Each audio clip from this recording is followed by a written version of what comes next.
पैदाइश की खबर पहुंची। बनु साद की औरतें उन बच्चों को उजरत पर दूध पिलाने के लिए मक्के की तरफ लपक पड़ी। यही मामूल था। अब की दफा मुझ समेत 10 औरतें थी जो बच्चे हासिल करने के लिए रवाना हुई। इस मर्तबा खास बात ये थी कि ज्यादातर मुआजिज और शरीफ घरानों में कई बच्चों की पैदाइश की खबर मिली थी। यही वजह थी कि हर औरत की ये कोशिश थी कि जल्दी मक्का पहुंचकर सबसे ऊंचे घराने का बच्चा हासिल कर ले। चुनांचे मैं भी रवाना तो उनके साथ हो गई, मगर दौरान सफर उन सबसे पीछे रह गई। इसकी वजह ये थी कि मैं जिस गधे पर सवार थी वो मरियल सा था। दूसरा, मेरे साथ एक छोटा सा लड़का और एक शेरखार बच्चा भी मेरे साथ सवार था। छोटा शेरखार बच्चा अब्दुल्ला बिन हारिस थे, जिनको रसूलुल्लाह सल्लल्लाहु तआला अलैहि वसल्लम के रजाई भाई होने का शर्फ हासिल हुआ। हलीमा सादिया रज़ियल्लाहु तआला अन्हा फरमाती है, मैं जब मक्का पहुंची तो पता चला कि औरतें तो सब मुआजिज बच्चे ले चुकी है। ये सुनकर मैं बहुत रंजीदा हुई और पूछा, आखिर अब मक्का में कोई शेरखार बच्चा है भी या नहीं? वो बोली, बस अब एक यतीम बच्चा है, अगर तू चाहे तो उसे दूध पिलाने के लिए ले ले। आप फरमाती है, मैंने सोचा जब बच्चा पहले ही यतीम है उसकी माँ मुझे क्या दे सकती है? उसके पास ज्यादा से ज्यादा क्या होगा? लेकिन उस बच्चे के अलावा और कोई बच्चा नहीं था, तो मैंने उस बच्चे को गनीमत जानते हुए लेने का फैसला कर लिया। अभी उस जगह थी जहाँ बाकी औरतों ने रात गुजारने के लिए पड़ाव किया था। कुछ ही देर में तमाम औरतें सो गई, मगर मैं सारी रात जागती रही। इसकी वजह ये थी कि मैं और मेरे बेटे अब्दुल्ला बिन हारिस के लिए खाने को कुछ न था और ना ही गधे के लिए चारा था। अब्दुल्ला सारी रात खाने के लिए रोता रहा, मगर मेरा दूध कहाँ उतरता, क्योंकि मैं तो खुद शदीद भूख की वजह से कमजोर हो चुकी थी। खाली हाथ लौटने से बेहतर है जो मिल रहा है वही ले लिया जाए।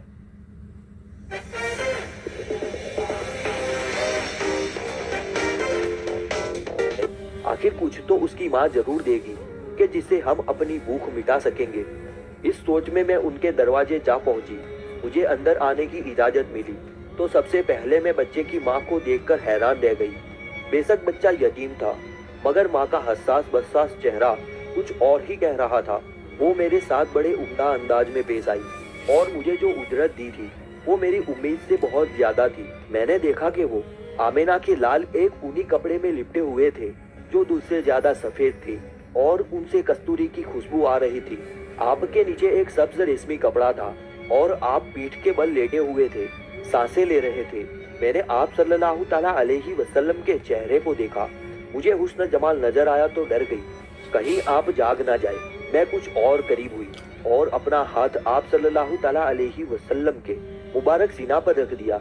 आप सल्लल्लाहु तआला अलैहि वसल्लम ने तबस्सुम फरमाया और मुझे देखने के लिए आंखें खोल दी। आप सल्लल्लाहु तआला अलैहि वसल्लम की आंखों से नूर की सुवाएं बुलंद हुई जो आसमान की तरफ उठी और ये मंजर मैं देख रही थी। आप फरमाती है, वो बच्चा जिसे मैं यतीम समझकर मजबूरन लेने आई थी वो इतना खूबसूरत था कि मैंने अपनी सारी जिंदगी में इससे ज्यादा खूबसूरत बच्चा कभी नहीं देखा था। वो जब मेरी गोद में आया और फिर मेरे सीने से लगा तो मुझे इतना सुकून मिला जिसका बयान मुश्किल है। वो बच्चा लेने के बाद मेरा हाल ये था कि मैं मायूस और उदास होने के बजाय उन सभी औरतों से खुद को ज्यादा खुशकिस्मत समझने लगी थी। बेशक वो बड़े बड़े घरानों से बड़े बड़े रकमों के अवज बच्चे ले आई थी, मगर वो सब बच्चे मिलकर भी इसका मुकाबला नहीं कर पा रहे थे। एक और हैरानगी की बात ये थी कि दूसरे बच्चों ने रो रो कर सारा काफिला सर पर उठा रखा था, मगर ये था कि जब से मेरी गोद में था तब से ही इंतहाई खामोश मगर मुस्कुराता हुआ था। और एक अजीब बात आपने बयान फरमाई कि मेरा मरियल सा गधा जो आते वक्त बड़ी सुस्ती से चल रहा था अब इतनी ही तेजी दिखा रहा था, हत्ता कि औरतें मुझसे कहने लगी, तेरा गधा तो हवा से बातें कर रहा है, आखिर अब इसमें इतनी जान कहाँ से आ गई? और मैं तो खुद इसकी इस कदर तेज रफ्तारी को हैरान थी। खैर, जब मैं अपने घर पहुंच गई तो अपने शौहर को सारा किस्सा सुनाया तो उसने गम का इजहार करने के बजाय खुशी का इजहार किया। जब हारिस ने पहली बार मोहम्मद सल्लल्लाहु तआला अलैहि वसल्लम को देखा तो कहने लगा, अरे ये तो कोई शहजादा मालूम होता है, तू ये परिजात कहाँ से ले आई है? ये तो गुलमानों से भी यकीनन ज्यादा खूबसूरत है, जिसका जिक्र नसरानी किया करते हैं कि वो जन्नत में होंगे। और जरा बच्चे की मकानत और संजीदगी तो देखो, जब से आया है बस आंखें खोले खामोशी से आसमान की तरफ तकते जा रहा है। मुझे तो ये कोई फरिश्ता मालूम होता है।